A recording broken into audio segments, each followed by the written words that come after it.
Timber! On the village green at Wellsworth there stood an enormous elm tree. One autumn night a great gale blew and broke off one of the branches, which crashed heavily to the ground. No one was hurt, but there was an awful mess. Next day men came and inspected the tree. They measured this and that, and made important-looking notes in their pads, nodding and looking serious. "It's not safe," they said to each other.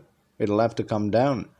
A day was fixed, and it happened that on the same day Jem Cole and Trevor were working in the vicarage garden, cutting a supply of logs to last the vicar through the winter.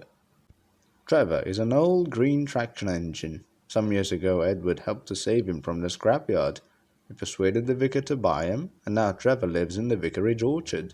In winter he saws logs for the vicarage's fire, and in summer gives children rides whenever he is asked to do so. Jem Cole, his driver, is always glad when the vicar says there's work for Trevor. "Trevor and me makes a good partnership," he said. Trevor and Jem had been busy all morning, and a great pile of cut logs showed they'd almost finished. Suddenly they heard a shout from the gate. Jem carefully stopped the saw and went to find out what was the matter.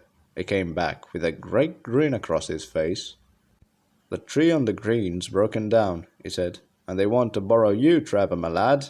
I'd better go and find the reverends." He hurried away. The vicar was delighted to let Trevor help. "I wish I could come too, or my sermon would never get finished if I do," he said. The green wasn't far away, and soon Trevor and Jem had reached the crowd waiting for them. Jem drove Trevor into position and made his saw ready, a bigger one this time. Then he pulled the lever, and Trevor chuffed happily. The old tree trunk was thick, and it took some while to cut through it, but at last the tree cracked, leaned a little way, and stopped.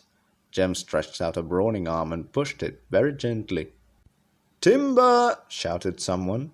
The great elm tree leaned further and further, until with a crack and a roar it toppled to the ground.